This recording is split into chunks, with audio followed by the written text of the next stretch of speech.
Well, halo stands for the Healthy Aspirations and Learning Opportunities Project.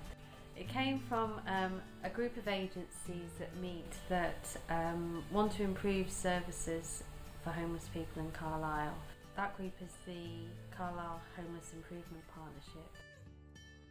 Well, I guess there was quite a range of ideas. I mean, my view is we should offer something to people who had finally got somewhere to live, but what was the next step? They were very unsure.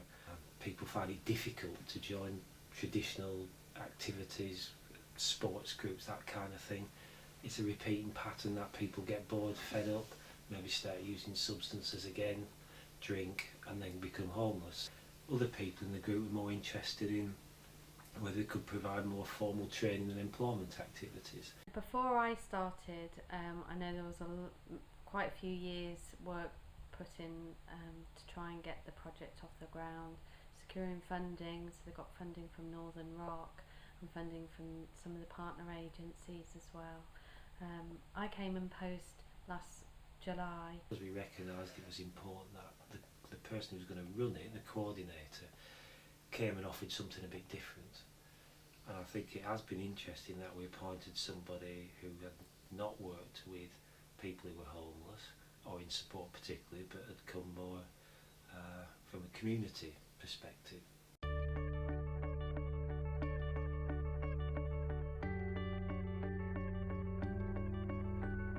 My name's Greg Stoker. I'm the Youth and Community Worker here at the Salvation Army on Abbey Street. Thursday's basically it's called the Halo Community Drop-In. It's open up to anyone who's in hostel or homeless. Well, Halo is quite a new initiative which is run by Rianne. She's kind of trying to bring all the agencies who are working with homeless and vulnerable adults together to improve the services. Oh, I think it's benefited because it's bringing service users together. They've offered, Halo does training opportunities that they've probably never heard of or had before, and I just think it's great that it's working in partnership. I think that's what's so missing from Cumbria, that Halo's bringing all the agencies together and working in a partnership, and that's what's needed. Based at John Street Hostel, and we have a few of the lads that come here on Thursdays, so that's why I'm here basically, and to encourage support from from residents from John Street to come here and get something to eat, have a chat. It's just about getting them out of the hostel.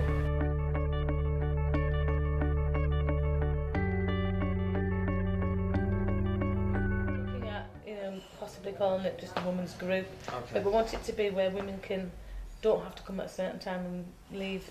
This is supposed by drop-in, come in any time you like. You're welcome. Just women getting together, general chit chat. We do occasional activities. We did a food and hygiene course the other month, and we're now doing this relaxation course.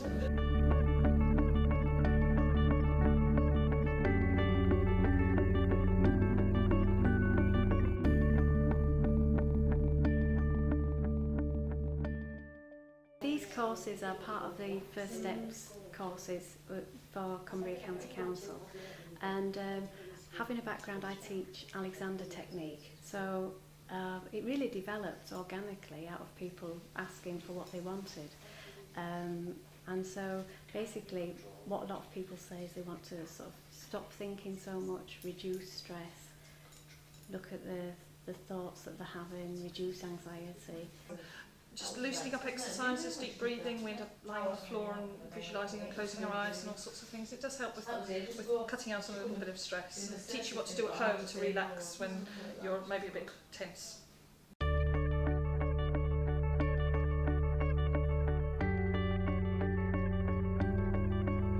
What it is, it's a bit of a taster of various things within construction.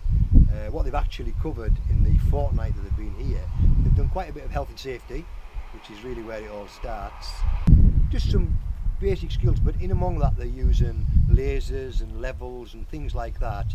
So that's quite a few practical skills there, beyond the general health and safety, and we've incorporated in this, this time around, if you like, a little bit of plant training. So the lads are doing a forward tip and dumper. They're working as a unit, that's one thing.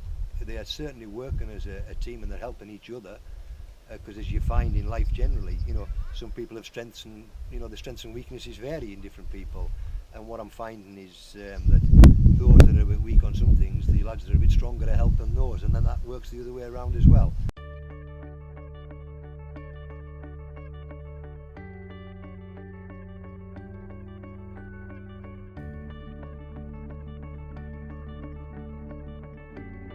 One of the first things we decided as a partnership was really important was to sort of raise awareness about the project so people understood what it was about and how they could be involved.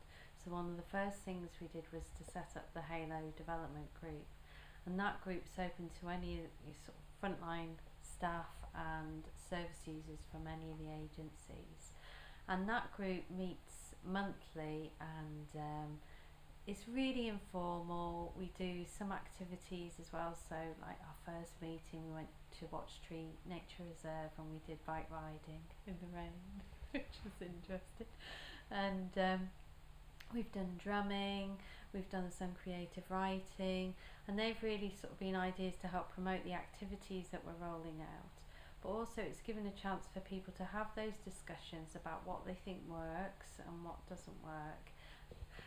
So the Halo project isn't just me, it's about everybody that works and accesses the services from those agencies.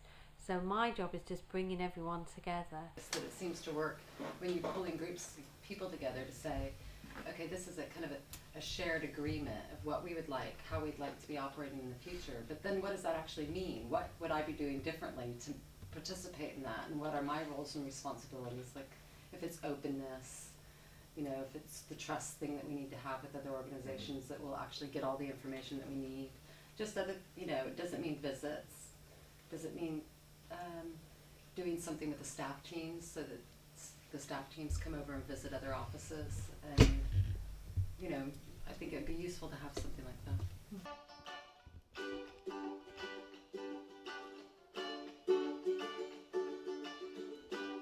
I got my first real 6-string. Bought it for 5 and dime, played it till my fingers bled, was the summer of '69. Myself and Steve work for the City Council, and we're community involvement officers, and some of the stuff that we do, or most of the stuff that we do, is creative activity. And obviously you'll see from the ukuleles lying around here today, this is the writers group. We have a writers group that meet here on a Thursday morning as part of our activity. We do loads of activities, but and today we're off schedule. We decided we were going to do some music. Myself and Steve and Joe and Marie have sort of formed a little ukulele band. When we started the writers group, Joe came along, who's pathologically involved with the ukulele, I think, and converted us all to it. Me and some guys from school had a band and we tried real hard. Jimmy quit, Joey got married, should've known we'd never get far. Oh, but well, look back now, the summer seems to last forever. And if I had the choice, yeah, I was gonna be there. Those were the best days of my life. Oh yeah.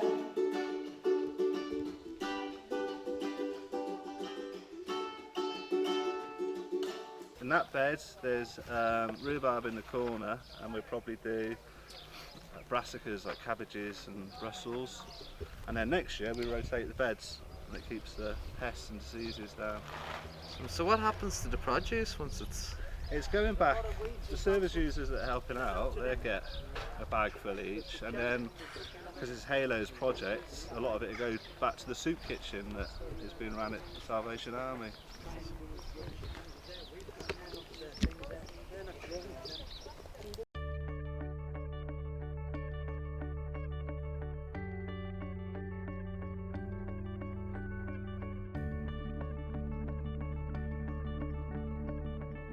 So what have you gained or benefited from coming here? We've stayed out of trouble, I think. That's the main question. And it helps all us bond together as a team, and we all get on now. And we enjoy coming down, and we should keep on, and we should get more funding.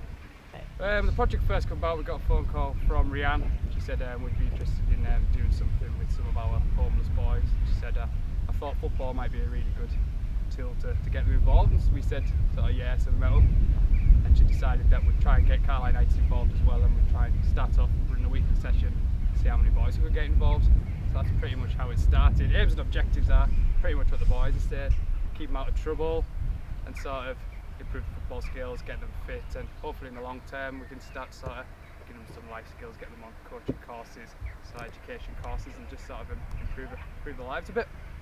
It's like, I mean, they say it best, it's keeping them out of trouble, it's getting them back into the communities that they live in, but also a lot of them have started getting jobs now, so it's just giving them confidence to go back out there and get involved in different projects as well as the football one that's come down to.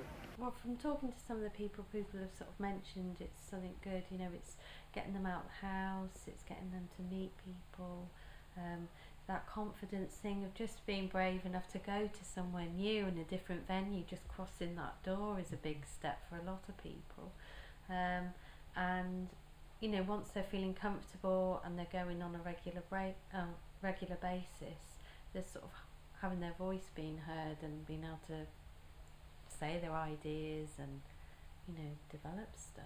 And this is what we want really, them to, you know, people who are using the services to be involved and help shape them. Can we pass the trophy over to the Carlisle City Council to look after for us? Who's having this? Hey, take that back to the office to look after till next time. Thank you, everyone. Thank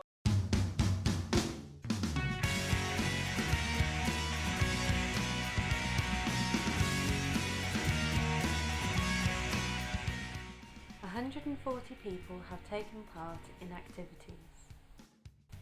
15 external agencies are involved with the Halo project. 28 service users have participated in the Halo development group and are helping shape homeless services. This year we have seen a reduction in reoccurring homelessness and more people going through substance misuse programs.